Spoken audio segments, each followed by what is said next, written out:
Halo pemirsa, apa kabar? Jumpa lagi bersama saya Nur Halifah dalam acara Dialog Spesial. Dan di Dialog Spesial pada siang hari ini kita akan membahas mengenai menangkal aksi radikalisme di Indonesia. Kita tahu memang belakangan ini radikalisme menjadi momok yang sangat menakutkan di Indonesia dan semakin menyebar di seluruh pelosok Indonesia. Dan kita tahu memang saat ini pihak polisi masih memburu salah satu kelompok, yaitu kelompok dari kepemimpinan Santoso begitu di wilayah Poso, Sulawesi. Kita akan bahas bersama dengan pengamat terorisme Indonesia, yaitu Ahmad Diki Sofyan. Halo, apa kabar Bang Diki? Baik Pak Fadil. Baik, terima kasih. Bang Sofyan, kita lihat bahwa aksi terorisme terus bermunculan begitu di Indonesia, dan kita tahu radikalisme juga terus bermunculan di beberapa website, bahkan begitu sudah secara terang-terangan terbuka mereka melakukan aksi radikalisme. Anda melihat bagaimana sebenarnya pergerakan radikalisme yang selama ini berada di Indonesia? Oke, menarik tadi ya, kata kuncinya itu ada dua saya kira. Pertama adalah terorisme, yang kedua adalah radikalisme. Ya. Kalau kita bicara terorisme, maka secara sederhananya konotasi pikiran kita menyebut terorisme adalah tindakan, aksi terorisme, artinya sebuah aksi. Sementara radikalisme itu lebih pada sebuah faham atau pemikiran yang sifatnya radikal, yang sifatnya keras, yang sifatnya fundamental, yang sifatnya kaku dan seterusnya. Nah, ini adalah kata kunci yang menarik supaya kita tidak terjebak bahwa ketika membahas terorisme itu membahas radikalisme itu tidak harus terorisme. Ya. Tapi kalau sudah terorisme, maka dia berasal dari sebuah radikalisme berpikir. Nah, ini menarik bahwa saya kira di Indonesia kalau untuk penanganan terorisme hari ini data terakhir misalnya yang dimiliki oleh BNPT maupun Densus sejak pasca bom Bali, penanganan kasus terorisme di Indonesia itu sampai lebih dari 1.000 kasus. Saya lupa jumlah pastinya, 1.400 atau berapa gitu ya.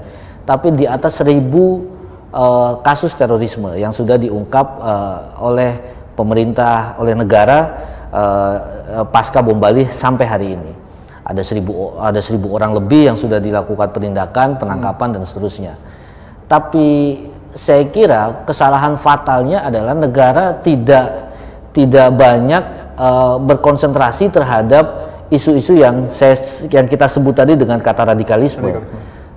Terorisme itu sementara dihantam, tapi radikalisme itu dibiarkan tumbuh di tengah-tengah masyarakat, di tanah air kita. Ini bagi saya seperti seseorang yang sedang membersihkan, sedang membersihkan kotoran. Jadi dia hanya membersihkan, tapi tidak melarang orang membuang kotoran di tempat itu. Ada orang buang ludah sembarangan di jalan, lalu disiram, dirapihkan, dibersihkan dan seterusnya. Tapi orang yang meludah di jalan itu tidak pernah diantisipasi oleh negara, atau setidaknya kurang diantisipasi oleh negara. Betul kata Pak Fadil tadi bilang bahwa satu contoh bahwa situs-situs radikal itu dibiarkan beredar. Bahkan saya punya teori misalnya, situs radikal itu memang hanya sekitar 20-an sekian yang resmi. Saya boleh sebutkan namanya, misalnya ada Ar-Rahmah, kemudian ada Sautus Salam, kemudian ada Era Muslim, kemudian ada macam-macam, ada Panjimas juga yang termasuk di situ. Tapi mereka punya sebuah teori yang namanya ternak situs atau ternak akun.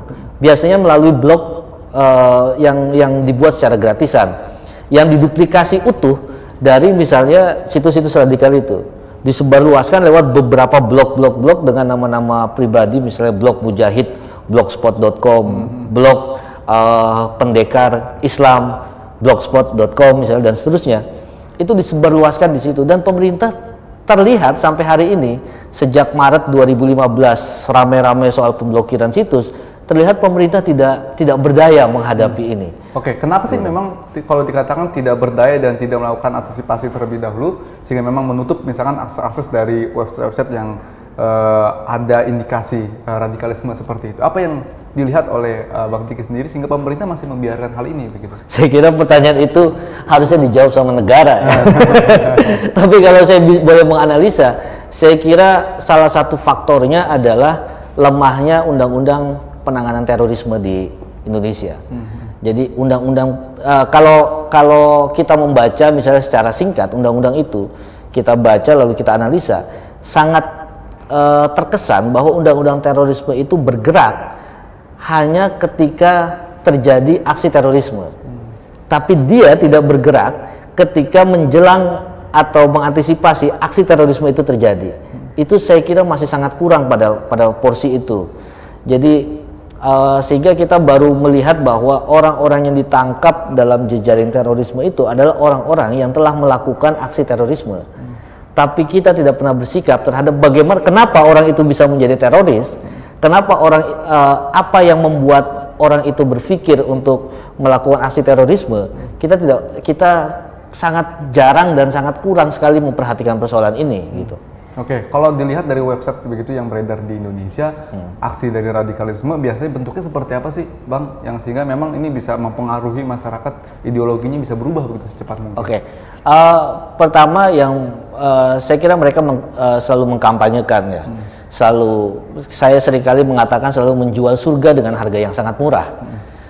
Misalnya mereka diberikan jaminan mereka diiming-iming surga ketika mereka mau melakukan melakukan bom bunuh diri. Ini kan secara nalar akal sehat, ini kan sesuatu yang aneh. Bayangkan kita yang hidup mati-matian mencari rizki, mencari relasi, kemudian berjuang untuk kepentingan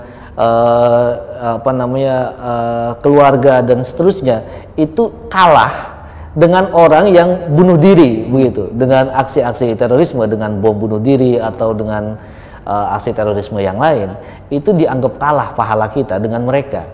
Nah, pencucian seperti ini itu luar biasa sangat intensif dan masif. Biasanya butuh berapa lama sih untuk mencuci otak seseorang sehingga memang dia bisa berubah menjadi seorang yang radikalisme? Saya kira itu sangat antara satu orang dengan orang yang lain berbeda. Tapi dari beberapa pengamatan kami, mereka itu orang-orang yang mudah terpengaruh itu adalah mereka yang tidak memiliki basic keagamaan yang cukup kuat. Mohon maaf, saya harus mencontohkan, misalnya ada salah seorang mantan terorisme, dia pernah mengepalai Mantiki 4 yang mewilayahi Australia dan Selandia Baru, orang Indonesia. Itu bernama Ustadz Abdurrahman Ayub. Hari ini Ustadz Abdurrahman Ayub selalu berkampanye bagaimana anak muda dan orang-orang tidak terpengaruh gerakan terorisme. Padahal beliau dulu ketika dulunya adalah dedengkot terorisme, dedengkot jaringan Jamaah Islamiyah. Sekarang dia bertobat dan menganggap bahwa aksi terorisme itu yang dulu dia lakukan adalah keliru, dan dia tidak ingin orang lain ikut jejak dia. Hari ini Abdurrahman Ayub itu alumni STM. Kita itu kan membayangkan orang yang melakukan terorisme berjenggot, mohon maaf, bercelana cingkrang, lalu berjenggot, lalu mendakwahkan agama kemana-mana, membaca ayat di mana-mana, membaca hadis di mana-mana, itu alumni pesantren. Tapi ini alumni STM, Budi Utomo. Anda tahu kan STM Budi Utomo itu adalah STM yang di Indonesia terkenal sering kali melakukan tawuran, gitu.